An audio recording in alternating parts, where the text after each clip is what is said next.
28장 1절에서 10절 말씀 봉독할 때에 주께서 성경에 명하신 바를 따라 주의 말씀 잘 받는 표로 크게 아멘합니다. 우리가 구조된 후에 앉아 그 섬은 멜리데라 하더라. 비가 오고 날이 차매 온 주민들이 우리에게 특별한 동정을 하여 불을 피워 우리를 다 영접하더라. 바울이 나무 한 묶음을 거두어 불에 넣으니 뜨거움으로 말미암아 독사가 나와 그 손을 물고 있는지라. 온 주민들이 이 짐승이 그 손에 매달려 있음을 보고 서로 말하되 진실로 이 사람은 살인한 자로다. 바다에서는 구조를 받았으나 공의가 그를 살지 못하게 함이로다 하더니 바울이 그 짐승을 불에 떨어버리매 조금도 상함이 없더라. 그들은 그가 붙든지 혹은 갑자기 쓰러져 죽을 줄로 기다렸다가 오래 기다려도 그에게 아무 이상이 없음을 보고 돌이켜 생각하여 말하되 그를 신이라 하더라. 이 섬에서 가장 높은 사람 보블리오라 하는 이가 그 근처에 토지가 있는지라. 그가 우리를 영접하여 사흘이나 친절히 머물게 하더니 보블리오 부친이 열병과 이질에 걸려 누워있거늘 바울이 들어가서 기도하고 그에게 안수하여 낫게 하매 이러므로 섬 가운데 다른 병든 사람들이 와서 고침을 받고 후한 예로 우리를 대접하고 떠날 때에 우리 쓸 것을 배에 실었더라. 아멘. 제2차 세계대전 때 미국에서 있었던 일입니다. 당시 미국의 많은 청년들이 징집되었습니다. 이들은 한밤중에 기차를 타고 훈련소로 보내졌고 훈련이 끝난 후에는 전쟁터에 투입이 되었습니다. 그리고 많은 군인들이 전쟁터에서 죽었고 저희는 다시 집으로 돌아오지 못했습니다. 그러므로 징집된 군인들과 그 가족들은 불안할 수밖에 없었고 국민들의 마음도 편치 않았습니다. 당시 미국의 수도인 워싱턴의 유니온역에서도 밤마다 수백 명의 장정들이 집결해서 기차를 타고 훈련소로 보내졌습니다. 그리고 시민들 중 봉사자들이 나와서 이들을 위해 따뜻한 코코아차를 대접했습니다. 이 시민들 가운데 한 노인이 있었습니다. 이 노인은 다리를 저는 장애인이었습니다. 그러나 날마다 밤늦게까지 봉사했습니다.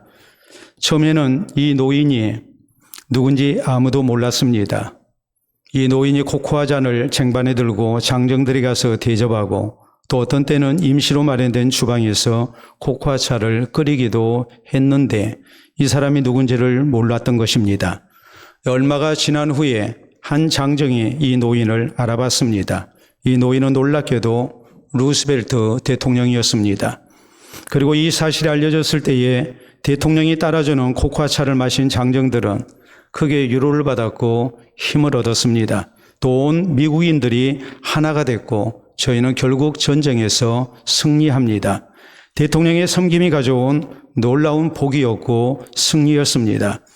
오늘 본문 성경은 사도 바울의 섬김을 통해서 나타난 하나님의 놀라운 복에 대하여 증거합니다. 사랑하는 성도 여러분, 우리는 아제르바이잔 만나교회 사역자들의 방문을 통해서 주 안에서 형제들과 함께 예배를 드리는 중입니다. 또 주 안에서 우리가 서로 섬기며 교제를 나누기를 원합니다. 이런 일들을 통해서 저희가 위로를 받고 힘을 얻고 또 우리가 성교회의 비전을 공유하며 또 하나님 나라 사역에 함께 헌신되기를 원합니다. 그러므로 우리 모두 오늘 본문 성경을 통해서 사도 바울을 통한 진정한 섬김의 모습이 무엇인가를 살펴야 될 것입니다. 또 섬기는 자에게 주시는 하나님의 복과 아름다운 열매에 대해서도 우리가 살펴야 합니다. 그래서 섬기는 그리스도인으로 사는 가운데 하나님의 놀라운 복을 나타내고 또 하나님의 뜻을 이루는 선한 도구로 우리가 함께 쓰임을 받아야 됩니다. 그러면 우리 성도는 어떤 신앙 자세로 섬기는 그리스도인으로서 살아야 됩니까? 우리는 첫째로 그리스도인으로서 먼저 자원에서 섬기는 성도가 되어야 됩니다. 본문 1절에 보면 우리가 구조된 후에 앉아 그 섬은 멜리데라 하더라라고 했습니다. 당시 사도 바울은 예수 그리스도의 복음을 증거하다가 유대인에 의해서 고발됩니다. 체포가 돼서 그는 감옥 생활을 했습니다. 또 불합리한 재판을 받습니다. 그래서 사도 바울은 로마의 시민권자로서 자기가 생각할 때 이런 불공정한 재판을 받아서는 안 되겠다 생각을 하고 로마 황제에게 상소했습니다. 그래서 다른 죄수들과 함께 배를 타고 로마로 압송되는 중이었습니다. 배를 타고 지중해를 건너다가 큰 풍랑을 만납니다. 무려 14일 동안 표류했습니다. 죽을 고생을 했습니다. 그러다가 겨우 구조를 받았고 멜리데라는 섬에 이렇게 상륙을 하게 된 겁니다. 2절은 증가하기를 비가 오고 날이 참에 온 주민들이 우리에게 특별한 동정을 하여 불을 피워 우리를 다 영접하더라라고 말씀합니다. 비가 옵니다. 날이 춥니다. 으스스합니다. 이런 형편 속에서 원주민들이 저희를 불쌍히 여겼고 이 특별한 동정 가운데 불을 피워서 저희로 하여금 몸을 녹일 수 있도록 배려를 해줬습니다. 이때 3절에 보면 바울이 나무 한 묶음을 거두어 불에 넣으니 뜨거움으로 말미암아 독사가 나와 그 손을 물고 있는지라라고 말씀합니다. 원주민들의 특별한 동정 가운데 배려 가운데 이 비가 오고 추운 날씨 속에서 몸을 녹일 수 있는 그런 형편이 됐지만 바울은 가만히 있지 않았습니다. 나무 한 묶음을 구에다가 불을 뗍니다. 사실 지금 바울의 형편을 놓고 볼 때에 그도 굉장히 피곤합니다. 그는 젊은 죄수가 아닙니다. 그도 상당히 나이가 된 사람입니다. 또 배 안에 다른 사람들과 그가 똑같이 지금까지 고생했습니다. 14일 동안 심한 풍랑 가운데 죽을 고생을 했습니다. 식사도 하지 못했고 잠도 잘 수 없었고 지칠 대로 지친 형편이었습니다.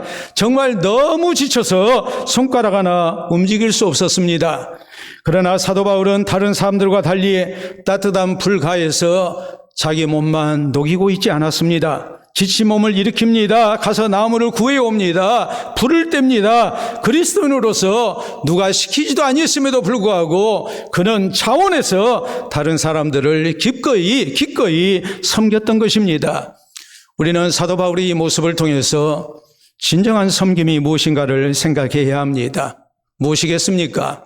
우리는 차원에서 먼저 섬기는 그리스도인이 되어야 됩니다. 우리 예수님께서는 말씀하시기를 나는 섬기는 자로서 왔다라고 강조하십니다.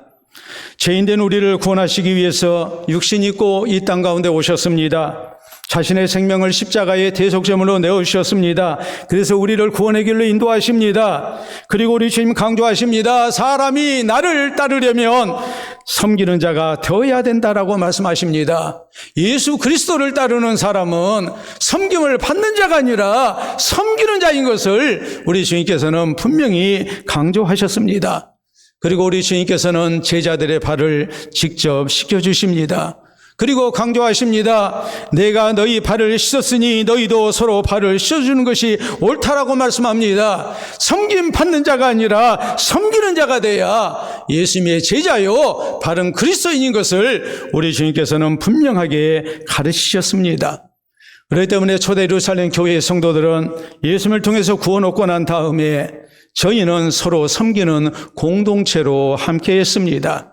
섬김을 받으려고 교회에 나온 게 아닙니다. 내가 섬기기 위해서 내가 하나님께 받은 사랑을 예수 그리스도를 통해서 받은 섬김을 내가 이제는 다른 사람을 사랑하고 섬기는 일에 쓰임받기 위해서 저희는 교회의 부르심을 얻었고 서로 섬기며 사랑하는 가운데 섬김의 공동체를 이루는 아름다운 모범을 우리에게 남기고 있는 것입니다. 고린도서 8장에 보면 마게도냐 교회는 흉년된 예루살렘 교회를 위해서 구제 헌금을 합니다. 저희가 먹고 살만해서 했던 게 아닙니다. 성경은 말씀하기를 극한 환난과 가난에 시달리고 있었다고 했습니다. 또 무서운 박해에 시달리고 있었습니다.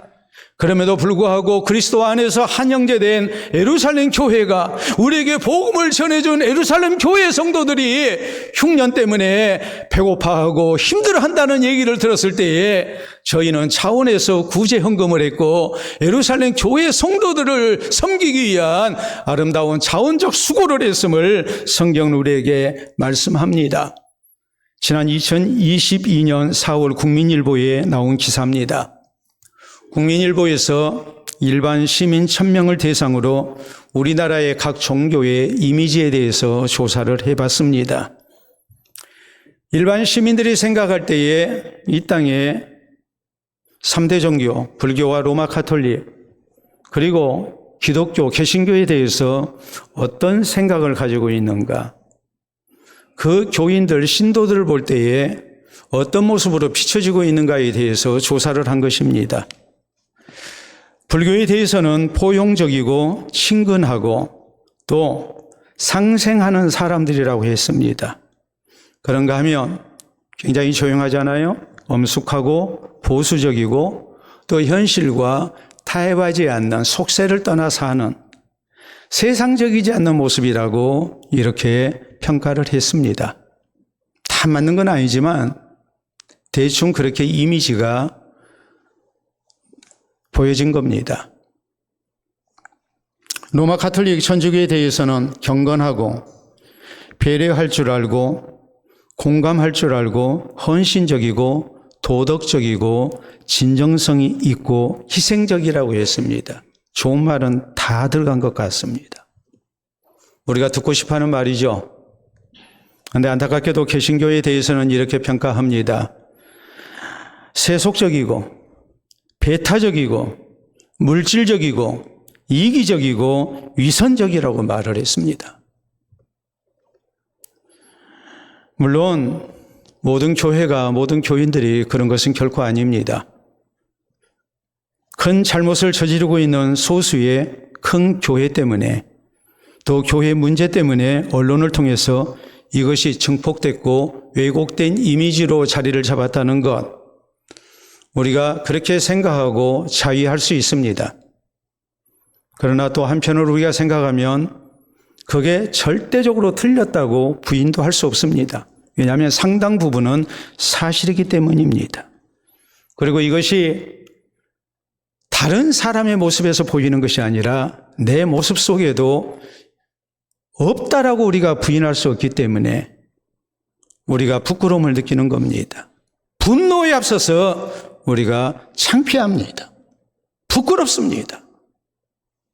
그래서 이런 이야기가 있습니다. 버스나 지하철에서 빈자리가 났을 때 재빨리 가서 그 자리를 차지하고 그 다음에 하는 행동이 하나님께 머리 숙이고 기도하는 모습입니다. 하나님 감사합니다. 빈자리가 나서 앉아서 편히 갈 수 있게 해주셔서 감사합니다.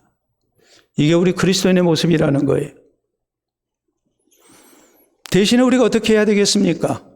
다른 사람에게 양보하고 기도하기를 오늘 주님의 가르침대로 섬길 수 있어서 감사합니다라고 해야 하지 않겠습니까? 빈자리 차지하고 자리에 앉아서 감사 기도하는 사람이 아니라 자리를 양보하고 일어서서 서 있는 채로 하나님 앞에 감사 기도할 수 있는 그리스도인이 되어야 된다는 말입니다.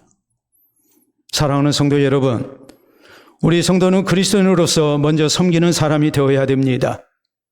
나보다 먼저 다른 사람을 배려해야 합니다. 먼저 양보하고 희생하고 섬겨야 합니다. 예수님처럼 섬기는 자가 되어야 됩니다. 그래서 예수 그리스도의 제자로 인정받는 우리 모두가 될 수 있기를 바랍니다. 둘째로, 우리가 섬기는 그리스도인이 되기 위해서는 섬기는 자를 사랑하시고 함께 하시고 도와주시는 하나님의 은혜를 믿어야 합니다. 3절에 보면 바울이 나무 한 묶음을 거두어 불에 넣으니 뜨거움으로 말미암아 독사가 나와 그 손을 물고 있는지라라고 했습니다. 그리고 4절에 온 주민들이 이 짐승이 그 손에 매달려 있음을 보고 서로 말하되 진실로 이 사람은 살인한 자로다. 바다에서는 구조를 받았으나 공의가 그를 살지 못하게 함이로다 하더니라고 말합니다. 독사가 그 손을 물었을 때에 모두가 다 원주민들이 생각하기를 그 독사에 물리면 곧 몸이 붓고 열이 오르고 죽을 거라고 생각하고 기다리고 있는데 전혀 이상이 없습니다. 저희는 생각하기를 바다에서는 구조를 받았다 할지라도 신이 저를 심판해서 이 살인한 사람을 신이 심판해서 저를 죽일 거라고 생각했는데 아무 이상이 없는 겁니다. 그러므로 5절 이하에 있는 말씀을 보면 바울이 그 짐승을 불에 떨어버림에 조금도 상함이 없더라라고 말씀합니다. 하나님의 놀라운 은혜가 나타났습니다. 도우심의 결과가 나타났습니다. 바울이 그리스도의 사도인 것이 그리스도인으로서 먼저 섬길 때에 하나님께서 함께 하시고 도와주심으로 많은 사람들 앞에서 증명이 된 겁니다. 우리가 이런 사실을 볼 때에 우리 성도는 하나님께서 섬기는 성도를 사랑하시고 함께 하시고 도와주심을 믿어야 된다는 것을 잊어서는 안 됩니다. 섬기는 것은 분명히 내가 손해보는 겁니다. 그렇기 때문에 우리는 섬김받기를 원합니다. 우리는 본능적으로 이기적입니다. 남이 나 섬겨주고 알아주고 대접해주면 좋습니다. 근데 남이 나를 대접 안 해준 것 같으면 내게 나를 서운하게 대하면 굉장히 불쾌합니다. 이게 우리 인간의 본능입니다. 그러나 우리 그리스도인은 그래서는 안 됩니다. 그리스도인은 본능대로 살기 위해서 부르심을 받은 게 아니라 본능을 이겨내고 하나님의 말씀에 순종하기 위해서 부르심을 받은 사람들이기 때문에 그렇습니다. 섬기는 것 내가 손해봐야 됩니다. 내가 낮아져야 됩니다. 그러지 않고는 우리가 섬길 수가 없습니다. 본능대로 살려 하면 남이 나를 알아줘야 하고 내가 이익을 봐야 하고 내가 손해봐서는 안 되지만 그리스도로 살기 위해서는 내가 낮아져야 하고 내가 손해봐야 하고 내가 희생되어야 됩니다. 그러므로 이게 말처럼 쉽지가 않습니다. 그러나 우리가 그렇게 해야 할 이유는 그렇게 살아라고 우리가 부르심을 받았기 때문이요. 우리가 그렇게 살 때에 하나님께서 우리와 같이 하시고 도우시는 은혜가 있기 때문입니다. 그러므로 우리는 믿음으로 낮아지는 겁니다. 믿음으로 손해보는 겁니다. 믿음으로 섬기는 겁니다. 믿음으로 희생하고 우리가 헌신되는 겁니다. 믿음으로 주는 것입니다. 우리 예수님께서 뭐라고 말씀하십니까? 우리 주님은 양과 염소의 비유를 통해서 분명히 강조하셨습니다. 지극히 작은 자 하나에게 한 것이 곧 내게 한 것이요 지극히 작은 자 하나에게 하지 아니한 것이 곧 내게 하지 아니한 것이라고 말씀하십니다.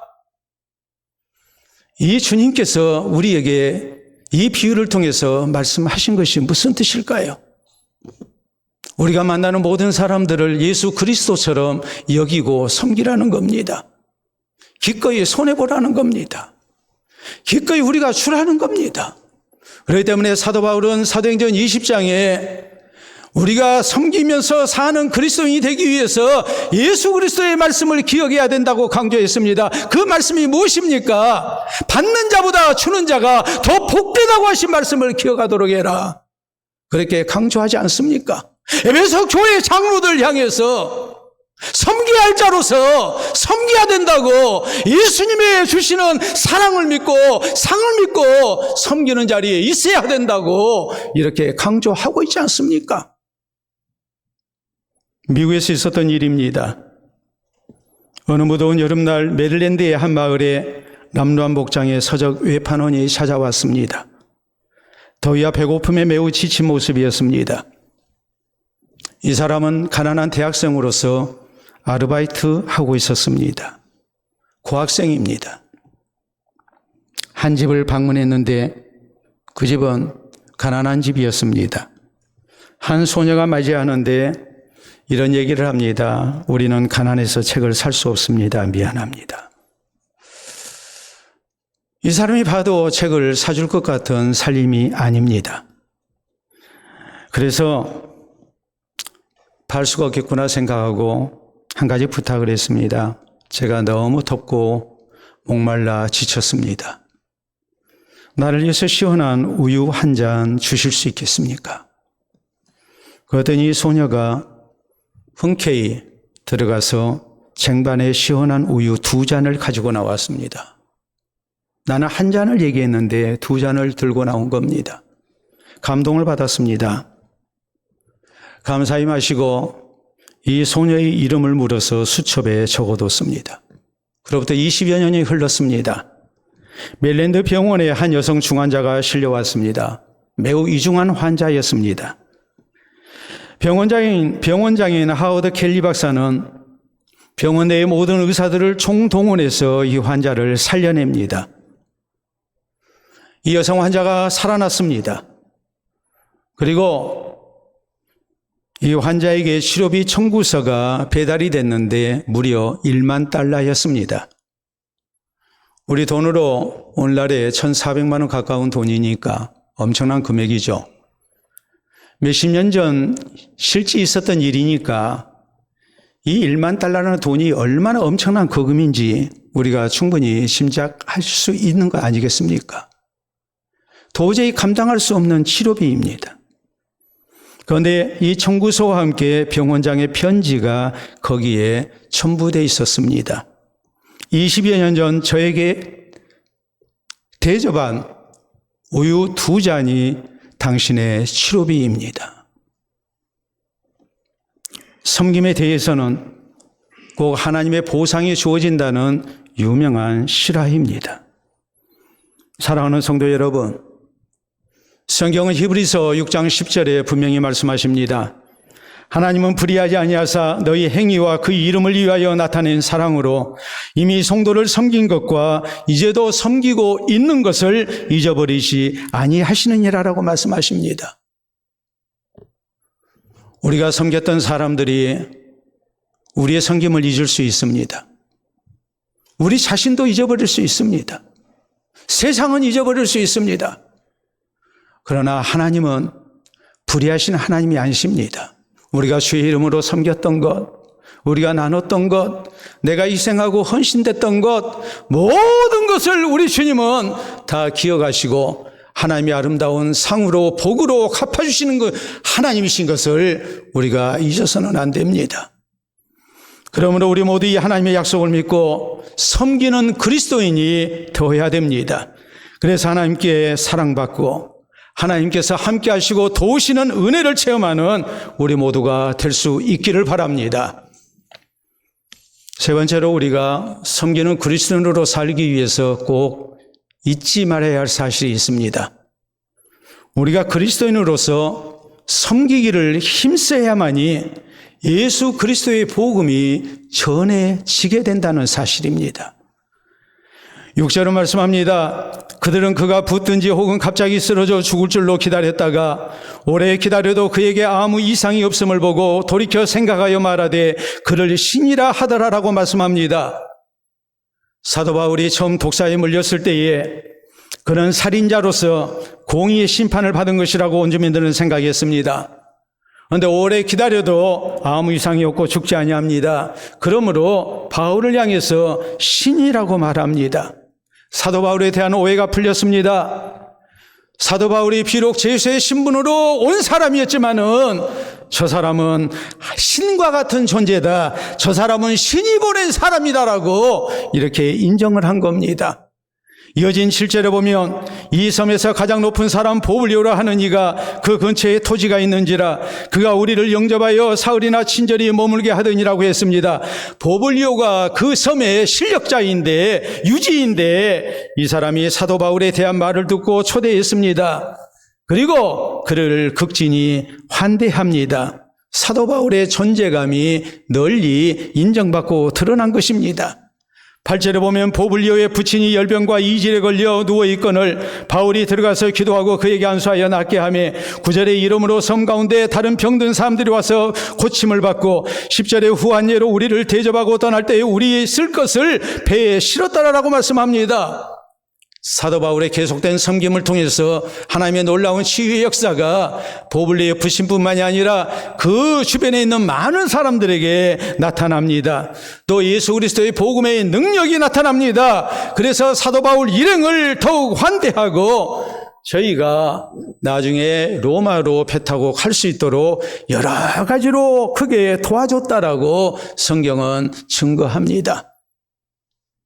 오늘날 바울 일행이 표류했던 멜리데 섬은 몰타 공화국입니다. 이탈리아 반도, 당시 로마 제국인 이탈리아 반도 섬의 이탈리아 반도의 바로 앞에 있는 조그만 섬입니다. 이게 지금 몰타 공화국이 됐습니다. 이 나라는 역사적으로 기독교 국가가 됐습니다. 그래서 몰타 공화국에 가면 사도 바울 기념 교회당이 있고 또 로마의 박해하에서 신앙을 지킨 성도들이 지하 동굴묘지에 들어가서 생활하고 묻혔던 카타콤이라는 지하 동굴묘지가 오늘날도 남아 있습니다. 로마에 있는 것과 거의 틀리지 않습니다. 우리가 사진으로 확인해 보도록 합니다. 저게 사도 바울 기념 교회당입니다. 다음 사진을 보시게 되면 저게 멜리데 섬에 있었던 초창기 그리스도인들이 로마 제국에 박해하에 있을 때 땅굴 파고 저기서 생활하고 저기에 매장됐습니다. 카타콤입니다. 지하 묘지입니다. 오늘날까지 남아 있습니다. 사랑하는 성도 여러분, 우리가 이런 사실을 볼 때에 우리가 이기적이고 우리가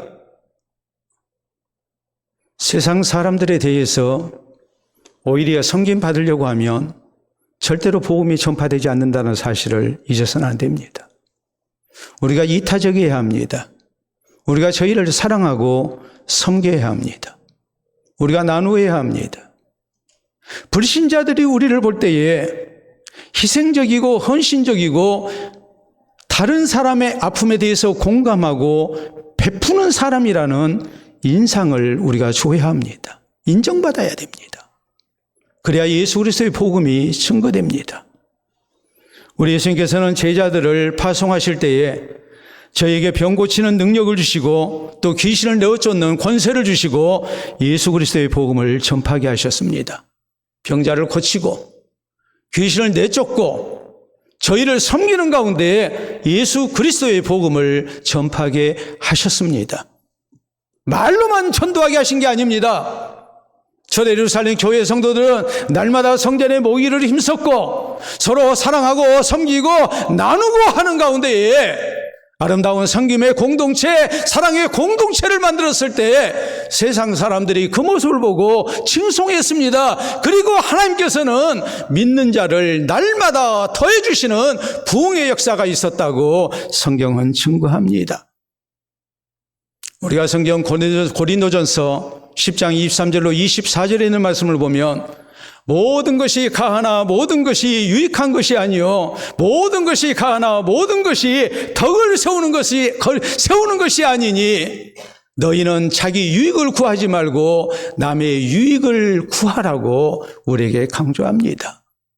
그렇게 해야 할 이유가 무엇이라고 말씀합니까? 이렇게 함으로 해서 우리가 많은 사람들을 구원의 길로 인도할 수 있기 때문이라고 성경은 분명하게 말씀하십니다. 백수십 년 전 우리나라에 오신 선교사님들이 그랬습니다. 이 땅의 사회적 약자와 가난한 백성들을 위해서 병든 이들을 위해서 구제하고 병원을 세웠습니다. 학교를 세웠습니다. 고아원을 세웠습니다. 이 땅의 젊은이들을 미국으로 유학시켰습니다. 그래서 이 나라의 지도자들이 되게 했습니다. 우리 민족을 섬기는 가운데 예수 그리스도의 복음을 증거했습니다. 그래서 오늘 우리가 이 자리에 있는 것이요, 우리나라가 있는 것입니다. 말로만 전도하지 아니하고 섬김으로, 희생으로, 헌신으로 전도했습니다. 책 한 권 소개하도록 하겠습니다. 여러분 보시게 되면 켄트키스의 그래도라는 제목의 책입니다. 이 책은 역설적인 진리에 대해서 우리가 이기적인 세상에서 그리스도인으로서 어떻게 살아야 할 것인가에 대해서 10가지 진리를 증거하고 있는 그런 책입니다. 그래도 어쩌라는 겁니까? 자, 첫 번째 진리를 보도록 하겠습니다. 첫 번째 진리, 사랑하라. 사람들은 논리적이지도 않고 이성적이지도 않다. 게다가 자기 중심적이다. 그래도 사람들을 사랑하라. 저 사람이 예쁘니까, 저 사람이 싹수가 있는 사람이니까, 저 사람이 예의가 바르고, 저 사람이 장래성이 있어 보이고, 내가 저 사람 잘해주면 내게 돌아오는 것이 있으니까, 그러니까 사랑하라는 말이 아니고, 사람에 대한 기대가 무너져도 그래도 사랑하라는 겁니다. 두 번째 진리입니다. 착한 일을 하라. 첫 번째, 당신이 착한 일을 하면 사람들은 다른 속셈이 있을 거라고 의심할 것이다. 그래도 착한 일을 하라. 왜 나한테 잘해주지? 저 사람이 나한테 뭐 아쉬운 소리 있나? 뭐 부탁하려고 그러나? 무슨 꿍꿍이 속이 있을 거야? 우리의 선의가 왜곡되고 오해받을 수 있고, 나는 선한 마음으로 도와주고 섬기는데 거기에 대해서 오해를 받을 수가 있습니다. 그런 말 듣기 싫으니까 우리가 사랑하지 않습니다. 섬기지 않습니다. 근데 뭐라고 말씀하십니까? 그래도 사랑하라. 그래도 착한 일을 해라. 네 번째 진리입니다. 착한 일을 하라. 두 번째입니다. 오늘 당신이 착한 일을 해도 내일이면 사람들은 잊어버릴 것이다. 그래도 착한 일을 하라. 처음에는 감사하다고 할 것입니다. 그러나 시간이 지나고 나면 오히려 은혜를 배신할 수도 있을 것입니다. 내가 했던 헌신과 내가 수고했던 거 다 잊을 수 있을 것입니다. 그래도 착한 일을 해라. 왜 그래도 착한 일을 해야 합니까? 왜 우리가 섬기고 살아야 됩니까? 왜 우리가 주어야 됩니까? 다른 게 아닙니다. 우리 주님의 명령이기 때문에 그렇습니다. 사람은 몰라줘도 하나님은 알아주시기 때문에 그렇습니다. 우리가 그렇게 살아야 그리스도인으로서 우리가 이 세상에 살면서 세상을 섬기는 것이요, 보다 나은 세상, 더 살기 좋은 세상을 우리가 만들어가는 그리스도인이 될 수 있기 때문에 그렇습니다. 그러므로 말합니다. 그래도 사랑하고, 그래도 착한 일하고, 그래도 섬기고, 그래도 희생하라고 우리에게 강조하고 있는 것입니다.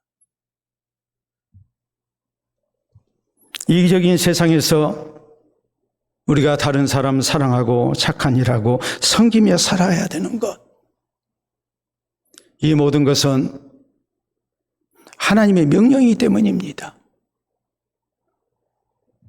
그래야 우리가 그리스도인으로서 바로 사는 것이 되기 때문에 그렇습니다. 그래야 하나님이 우리를 사랑하십니다. 우리 교회의 존재의 목적이 거기에 있는 겁니다. 그래야 우리가 하나님 앞에 부끄럽지 않습니다. 사랑하는 성도 여러분, 우리 성도는 그리스도인으로서 섬김을 힘써야 됩니다. 다른 사람에게 하나님의 복이 되어야 됩니다. 예수 그리스도의 제자된 모습을 나타내며 살아야 합니다. 그래서 예수 그리스도의 복음을 전하는 우리 모두가 될 수 있기를 바랍니다. 미국의 멜랜드 선교사님이 계셨습니다. 이분은 의료 선교사로 헌신되신 분입니다. 브라질의 밀림지대에 있는 원주민 마을을 찾아가서 거기에서 평생을 헌신하셨습니다. 이분은 평생을 헌신하면서 원주민 인디언들로부터 이름이 4번이나 바뀌었습니다. 처음에 이 마을에 들어왔을 때에 원주민인 인디언들은 이분을 백인이라고 불렀습니다. 저희가 말하는 백인이라는 말은 단순히 피부가 우리와는 다르게 하얗다라는 그런 의미가 아닙니다. 평화롭게 잘 살고 있는 이 땅에 침략자로 들어와서 우리를 학살하고 우리의 많은 보화를 약탈하고 우리를 압제하고 못살게 굴었던 증오가 섞인 이름, 그 이름이 바로 백인이었습니다. 적대감을 드러낸 겁니다. 근데 이분이 이 마을에 들어와서 의료 봉사를 하고 헌신됐을 때 몇 년 흐르고 나니까 이분에 대한 호칭이 바뀌었습니다. 존경하는 백인으로 바뀌었습니다. 이렇게 해서 또 10년이 흘렀습니다. 이분이 원주민 인디언들의 말을 배워서 유창하게 의사소통이 이루어졌습니다. 또 인디언들의 풍습대로 생활했습니다. 그러자 원주민들은 이 멜랜드 선교사에 대해서 존경하는 백인에서 백인 인디언이라고 불렀습니다. 저 사람은 백인이지만 우리와 똑같은 사람이다. 우리와 하나 된 사람이다.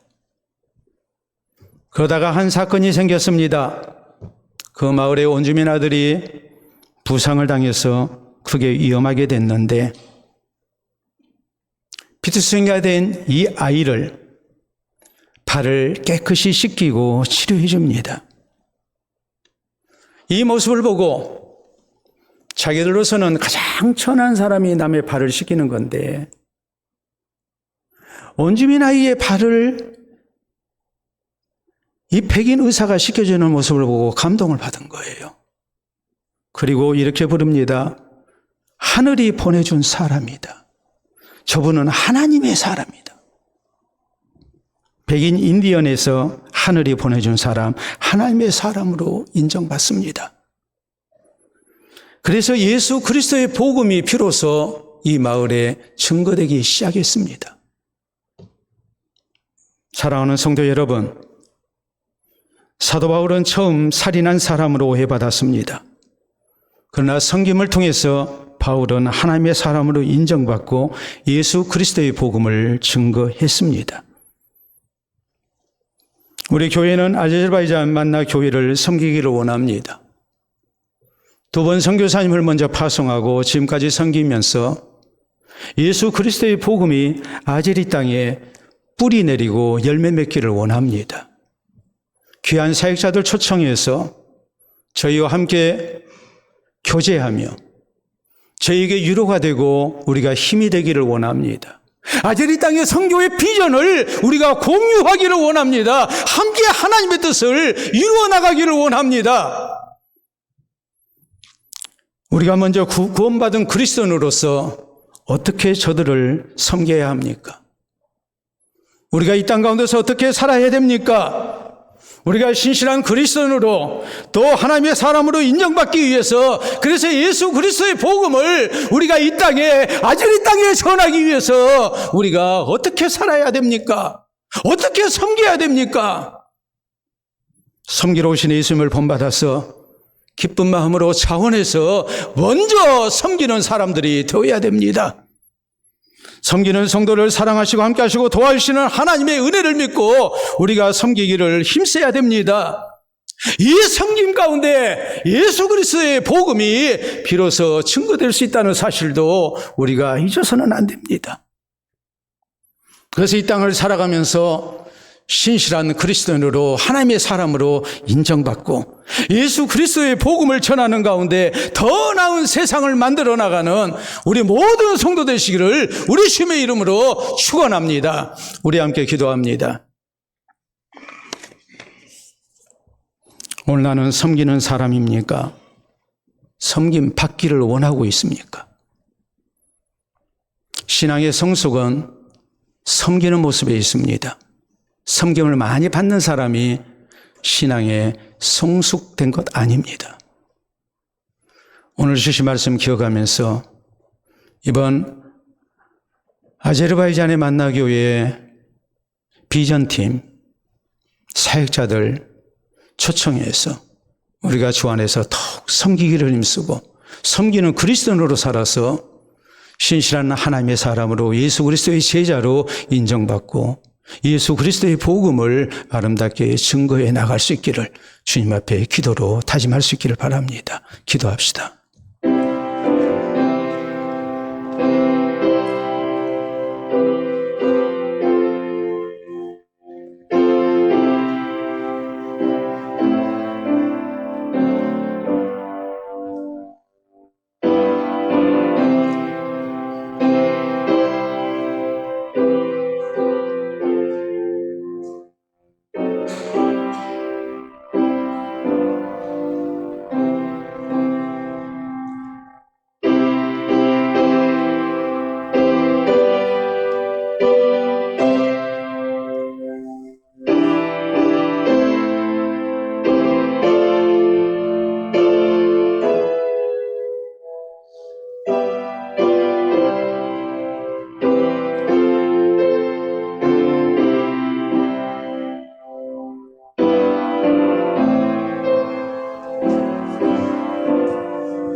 이 시간도 살아계신 우리 아버지 은혜를 진심으로 감사합니다.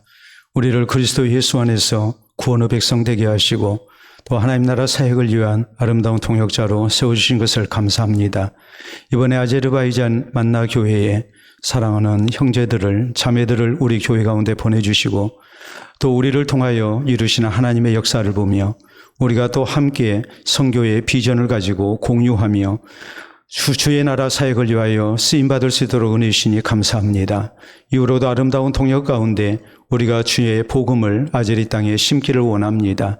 주께서 우리를 구원의 백성으로 불러주시고 우리를 먼저 섬겨주셨으니 주께 받은 섬김과 사랑으로 우리가 더 많은 이웃들을 사랑하며 섬길 수 있게 하시고 우리를 통하여 예수 그리스도의 복음이 힘있게 증거되게 하시고 많은 열매가 맺혀질 수 있도록 인도하여 주시옵소서. 섬기는 자를 사랑하시고 저희와 함께 하시고 붙드시고 도우시는 하나님의 은혜를 믿고 우리가 기꺼이 낮아지게 하시고 낮은 자리에서 많은 사람들을 섬기며 우리 주의 영광을 드러낼 수 있도록 도와주시옵기를 원합니다. 이 섬김 가운데 많은 생명을 구원의 길로 인도할 뿐만이 아니라 또 이 섬김 가운데 하나님 앞에 설 때 부끄럽지 않는 우리 모습 되게 하시고 또 주께서 하늘에 상을 주시는 복된 성도들이 다 될 수 있도록 역사하여 주시옵소서. 우리 사랑하는 아제르바이잔의 성도들을 주께서 붙들어 주셔서 주 안에서 아름다운 위로가 있게 하시고 또 우리 주에 주시는 새 힘이 저희에게 공급되게 해 주시옵소서. 이 방문 기간 동안 더욱더 주의 사랑을 우리를 통하여 체험하게 하시고 저희가 하나님 앞에 구원받은 것이 또 주의 복음 사역을 위하여 쓰임받는 것이 얼마나 감사하고 영광스러운 일인가를 알게 하시고 선교사님을 도와서 아제리 땅에 예수 그리스도의 나라를 세워나갈 수 있도록 크게 역사하여 주시옵소서. 감사하고 예수님 이름으로 기도하옵나이다. 아멘.